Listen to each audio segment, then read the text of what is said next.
Hello everyone, and welcome to a new episode of Gaming in the Wild, a video games podcast about games from the artistic, creative side of the tracks, often independently produced. My name's John, I'm your host. I'm a journalist based out in Reykjavik, Iceland, where today we are having bright bursts of sunshine and then torrential downpours of rain. It's really beautiful weather. I love this kind of day, where the weather is just turning all the time. The sunlight streaming through my room right now. I just did my little pre-podcast routine, getting myself a giant mug of tea, going out for a cigarette, reading up on the games that I'm going to talk about today. And there are some really good ones today, all of which have really lovely music, luckily for me. I get good luck with music in games, honestly. The games that I like tend to have these wonderful scores, like the one that we're listening to right now. This is music by Joel Korolitz, and it's from the first game that I'll talk about, the Unfinished Swan.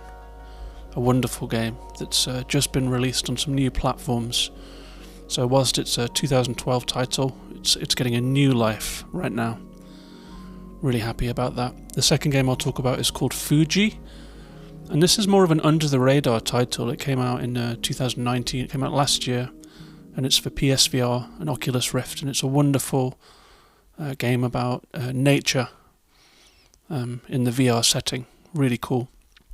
And then finally I'll talk about Gorogoa. I'm not sure if I'm pronouncing that right, if it's Gorogoa or Gorogoa, but it's a puzzle game. It's available on Switch and a bunch of other platforms. I played it on Switch and I'm really happy that I did because of the touch screen. And then finally I'll just round up a few small indie games that I've run through in the last couple of weeks. So it's a really good selection, this show.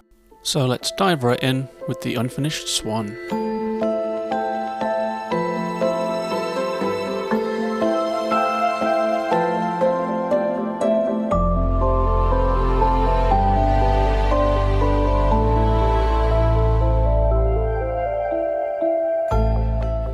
The Unfinished Swan is a 2012 release that came out on PS3, made by Giant Sparrow. It's an indie studio, and they showed it at the International Games Festival, where Sony got a hold of it and signed an incubation deal with Giant Sparrow, which meant that they got some office space and advice under the wing of Santa Monica Studio. It did very well. It got a couple of BAFTAs back when it first came out, for game innovation and for best debut game, and since then it's been on the PS Network. It's available in PS Now, which is how I played it. So if you have a PlayStation Now subscription, you can play it as part of the price of that. But a huge coincidence came up with this game, because I just finished it a couple days ago, and the next day I got an email in my inbox, a news email, saying that Annapurna Interactive have now re-released the game for iOS and for Steam. PC only, not Mac, but it's on Steam now too. So this wonderful game is getting a second lease of life, which I'm really happy about. It's a fairy tale game that tells the story of a child called Monroe. He's an orphan, and all he has left to remember his mum by is a painting of an unfinished swan. And the game begins when Monroe wakes up from a dream of the swan and goes through a tiny door in his house that he's never seen before. And he emerges into a completely white space, and this is where we gain control over the game. It's first person, and you look around left and right, and it's just pure white. There's nothing to be seen. It's a confusing opening in the best way, really surprising. And this game is surprising throughout, but you quickly realise that if you tap the R2 button, then you'll throw a little ball of paint, black paint, that splatters onto the environment. And you realise that you can show the way forward by coating the environment around you with black paint, splatters of black paint, huge splashes that start to show up walls, start to show up floors, and then you start to notice some sharp edges that lead through to a corridor. And as you move through the corridor, the sound starts to come in, and there's some sounds of water, sounds of nature, and you're suddenly illuminating park benches and wheelbarrows, and your paintballs go into water, and when they do, fish jump out, and you start to map out the environment that you're walking through by splattering it with black paint, and the journey begins. And that's not the only mechanic of the game. It's the first one, and in a way the main one, but the game changes and evolves as you're playing in really interesting ways. Like there are moments where you can throw water that affects the environment around you in different ways, and there are moments where it's darker and you have to illuminate a dark space and things like this. But I'm not going to go into those in detail because I think discovering what you have to do in the game and the surprise that comes with that, to have to learn these new mechanics constantly, and there's 3 or 4 of them as you come through the chapters of the game. It's told in a storybook style, so you get interludes that are narrated, and when you come to the end of a level you'll find a crown, and when you splatter that, a storybook page appears and tells you another part of the story of the Unfinished Swan. So it's a narrative-led exploration game. The main mechanics are walking through, finding your way through these spaces. The narrative itself is a really interesting story. There are things between the lines. It's kind of childlike, and it is like a fairy tale, almost like a children's book. The way that the chapters are presented is literally a children's book. After you finished it, you can leaf through the chapters that you've completed, and you can pick ones to try again. There are balloons that you can find, and some of them are hidden in quite discreet or obscure places, red balloons. And when you hit them with one of your paint splashes, they float off into the sky. And if you collect all the balloons, you can use them to unlock extras and secrets and things like that. So there is an element of collection to keep you playing, and also offering some replay value. I think it does have replay value. I've got a feeling that I'll probably come back to this game in the same way that I come back to games like Journey. They're quite short, discrete experiences, and really just magical. And this game really lifted my mood, actually, I have to say. There's something about it. There's a sense of wonder in the gameplay. The central conceit of having this sort of invisible but in plain view landscape that you have to discover in this really kind of tactile way, and something about the general tone of the game, and the music just lifts the game so much that honestly I played the whole thing with just a big smile on my face. I really felt a sense of wonder playing this game, and that's something that I really enjoy and I really admire, when a game can conjure that sense of magic.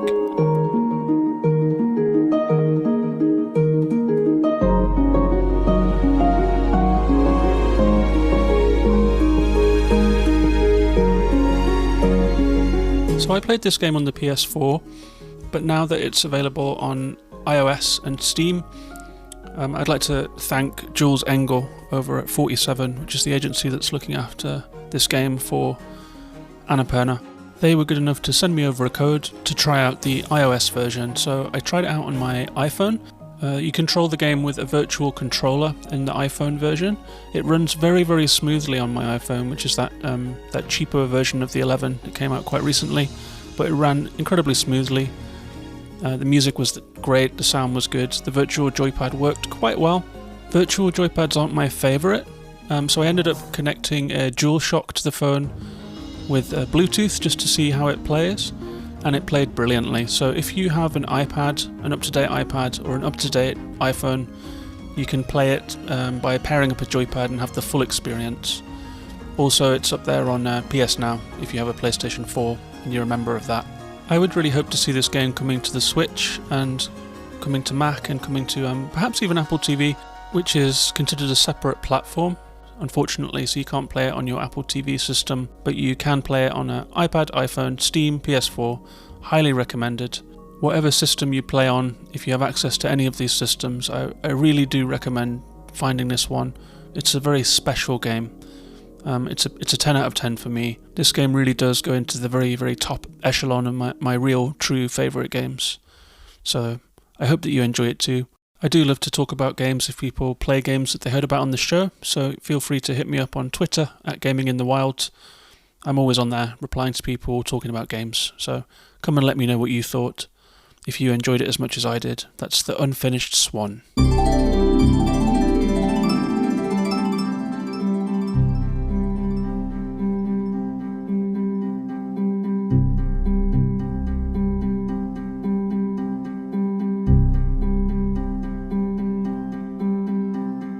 The next game that I'm going to talk about today is called Fujii.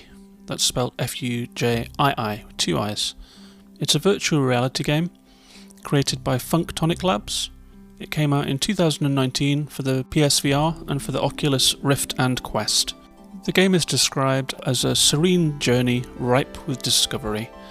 I played this one on the PSVR and I was really excited for it because, as you'll know if you listen to the PSVR episode, I've been craving nature simulators in virtual reality ever since I first tried out the PSVR. I was very hopeful for the game Moss, which is a game in which you control a mouse and you come through a forest environment, but that one is quite still game. It's not like a 3D game really, more of a sort of series of tableaus that you have to overcome in a puzzle format. But Fujii is a 3D game, so you move through the space. It doesn't have free-flowing movement. It uses the control style known as locomotion, which means that you can point with a motion controller. You can see a dot on the floor somewhere ahead of you, and you press a button and you zip ahead and reappear in the place that you pointed to. And I have found locomotion to be disappointing in other games. There's something about it, it's very stilted and disjointed. I didn't really feel in control. But in Fujii, it's done really, really well. Like when you point, you see like a kind of a curving arc coming from the motion controller, and you kind of flash forward in a way that feels very fluid. You can use your thumb holding the motion controllers, which are those things that look like kind of, you know, the sticks that people wave when they're trying to signal a landing plane. I'm waving my arms here, but it's a podcast, so that's not helpful. But yeah, you can point where you want to go, and you zip across there. You use your thumbs to use the turn buttons, so you can turn 90 degrees left or right. And this game begins in a hub world where you are introduced by what the game calls a gnome, but it's more like a little kind of Pokemon weirdo game butler. He's always around floating. You can hear his voice, and he sometimes calls to you to guide you in the right direction. And he kind of shows you some of the basics. So there are plants growing in this sort of slightly cartoonish 3D world. It's not a kind of true to nature 3D world. It's definitely got an art style to it. But combined with the beautiful music, which is lots of harp and acoustic sounds and some ambient sounds, and this really nice art style and this flowing movement style, I very quickly got the hang of this one, which is not always the case with VR games. There have been VR games that I thought I'd like and that I struggled with locomotion controls or struggled with motion sickness, but Fujii gets the balance perfectly well. And you begin in a hub world where there are a few flowers growing, as you're shown by your little gnome chap. And the flowers have glowing orbs where the stamen are, and you can pick the orbs and you can throw them into the locks on doors, and different areas of the game will open up. And there are 3 distinct biomes to explore, just 3 different game areas. One of them is kind of a lush forest environment. One of them is quite an open, sort of watery plain. And the final one is a desert-like environment. And you move through these and you are confronted by lots of wildlife that just kind of runs around. None of it is hostile or anything like that. And occasionally you'll come up against puzzles, so you have to kind of find a way to get somewhere to grab the orbs to open the door forward, or you have to do a little bit of light platforming, or you have to do a kind of slight rhythm section, so like a big plant with 10 petals will flash a sequence of notes and lights on the petals, and you have to hit the petals with your virtual controller, and if you get it all right, then the way forward will open. And your reward is a seed. You can collect seeds and open a little in-game menu, plug your seeds in and the menu vanishes again. And you take the seeds back to the hub world when you've finished an area. You take a little boat that takes you across a black ocean back to the hub world, where you can plant your seeds, you can water them. You can see your hands in front of you in the virtual environment, and you can plug your hands into water to fill them up, and you can then spray water by using the triggers to top up plants and water them, to water plants that need attention. So your reward for doing the different levels is that you get plants back home. You also come back with a bag full of glowing orbs, which you can also trade in for different kinds of seeds and different kinds of pots. You can 100% this game by collecting all of the seeds and doing a few, opening up all the biomes and doing a few extra tasks. There's definitely enough there to keep you busy. I actually did 3 or 4 different sessions on this game so far, each one of 1 or 2 hours, and I still haven't found all of the seeds, so I think I'll be coming back to it again. It's a really enjoyable game. It's a very light, slight, mellow experience. So if you have PSVR and you're looking for a world that you can just escape into without having to shoot down loads of baddies or do any survival stuff or really worry about anything, then this is a great VR game. It's kind of something that I've been looking for, something that I was hoping that I would find. I'm still hoping for my ultimate kind of hiking game fantasy of moving through a really beautiful, realistic, natural world without any combat and things like that. I'm hoping that game will come. Maybe it's going to be a game that I'm going to have to make myself. But for now, I really enjoyed Fujii. If you have a PSVR, it's a recommended game.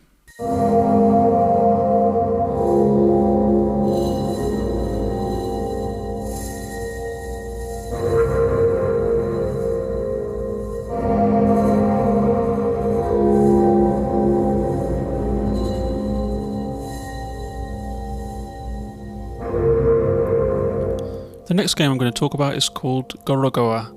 It's been out since 2017. It was produced by a solo developer named Jason Roberts, published by Annapurna Interactive again.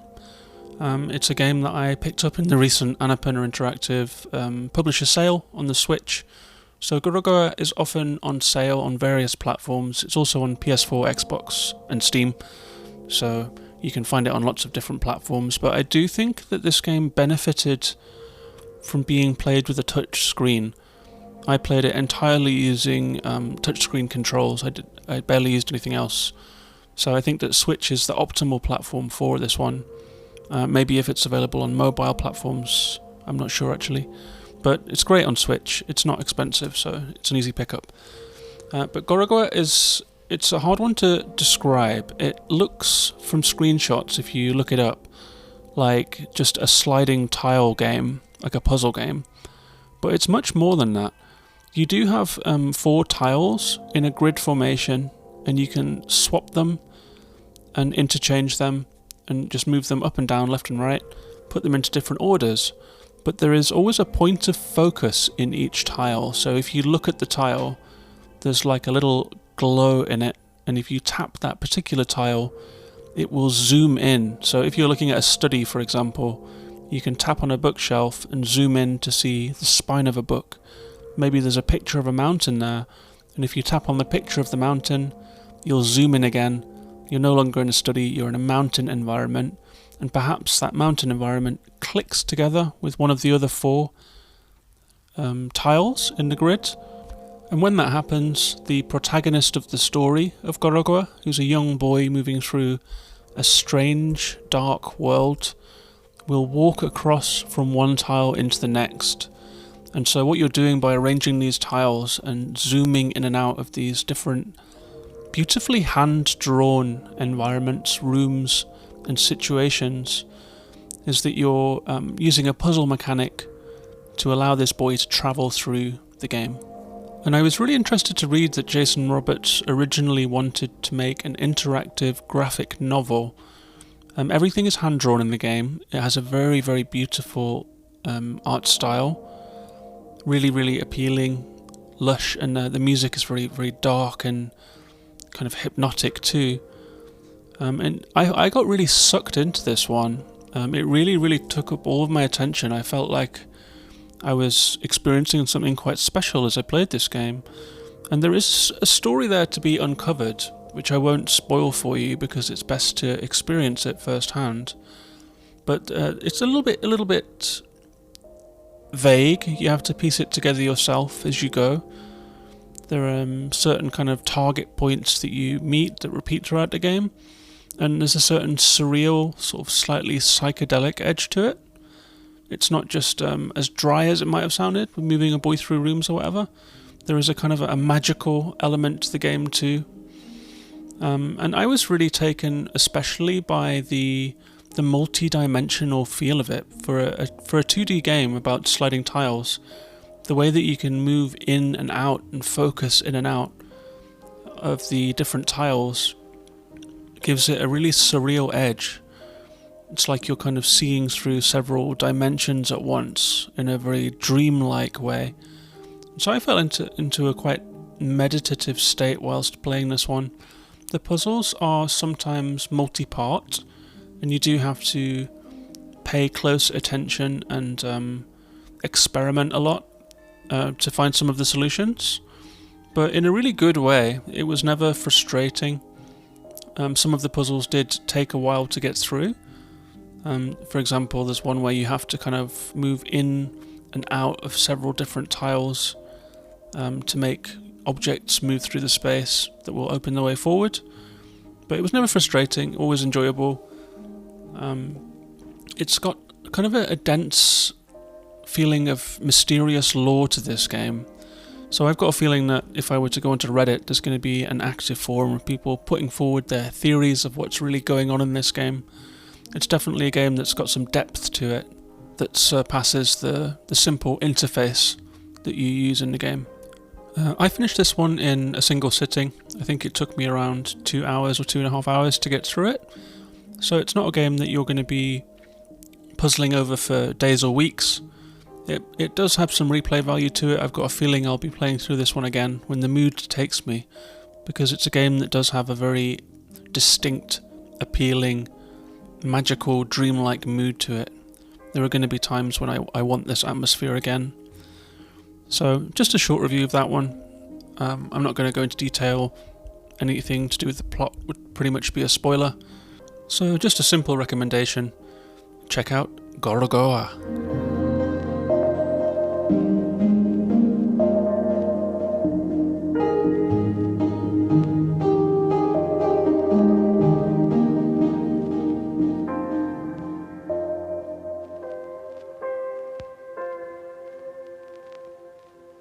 So I think I'll wrap up by talking about just a few other indies that I've given a spin in the last week. The first one was The Secret of Dank Mountain, and I found this one when I was rifling through the itch profile of Adam Robinson Yu. He's the creator of A Short Hike. I watched a lecture by him on YouTube that I really enjoyed, in which he described the process of making this game. And he alluded to some other games that he'd made in game jam situations or as collaborations or experiments with other people. And if you go onto itch, you can find Adam Yu and you can look up some of these games. So I downloaded a bunch of them. The first one that I played was The Secret of Dank Mountain. It's a first-person 3D game in a mountainous, forested region. You can walk, you can run, you can climb, you can see your hands in front of you, so when you climb you just kind of grapple your way up. Very simple. And the objective is to get to the top of Dank Mountain, where there is a secret. I played it, I think it only takes about half an hour to complete this one, but it's available for free. I played through it and had a good time with it. It has really nice music. The gameplay is very simple.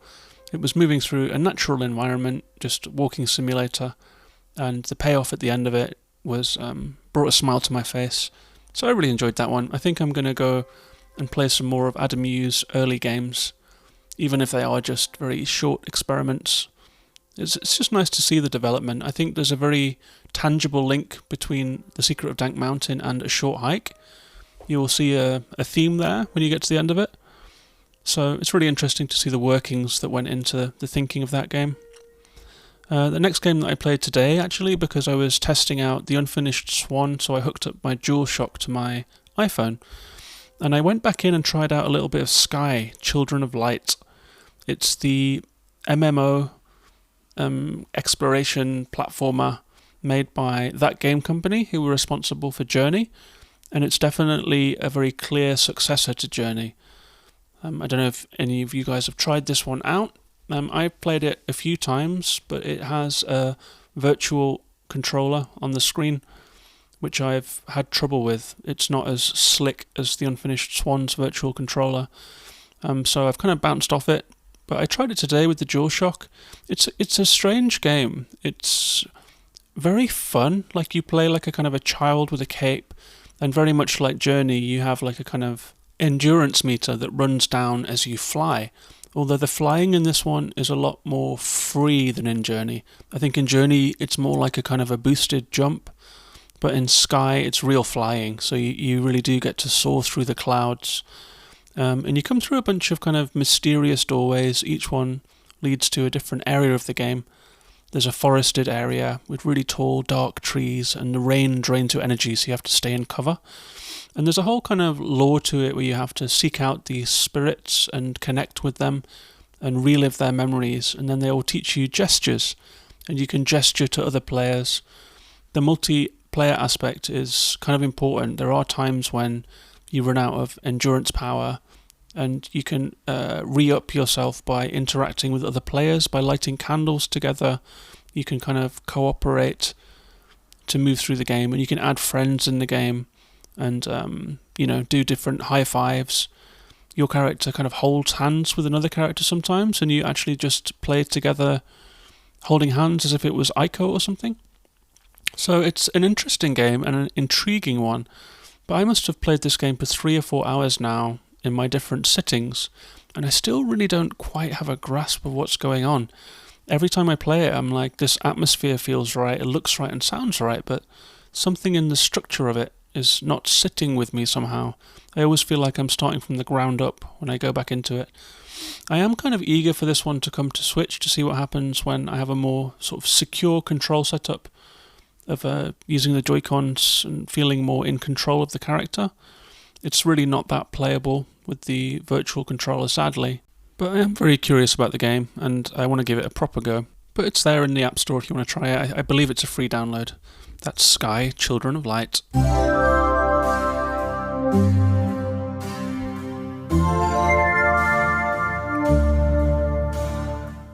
So that's the show. Hope you enjoyed it. The music that we're listening to now is again from Fujii. The music is by Norman Bambi. I'll put links in the show notes to all of these soundtracks in case you're enjoying the music. So I'll just end by saying that if you've enjoyed the podcast, please come and find me on social media.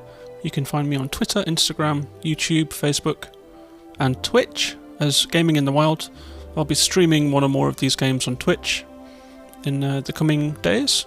I'm also about to hit the milestone of 5,000 followers on Twitter, so I think I'm going to run a game competition to celebrate and give away one of my favourite games and just give something back to everyone that's been so supportive and encouraging in the Twitter gaming community. Really enjoy talking to people on there about games. I also have a little Discord server, so if you would like a quiet corner of the internet to come and talk to some other people that enjoy the kind of games that I cover on this podcast, then please just hit me up on Twitter or on Instagram in my messages, and I'll send you an invite for that Discord server. So thanks as always for listening. Tell me what you thought of the games if you play them yourself. I'll be back with another show next Friday. Take care of yourselves and each other. Bye bye.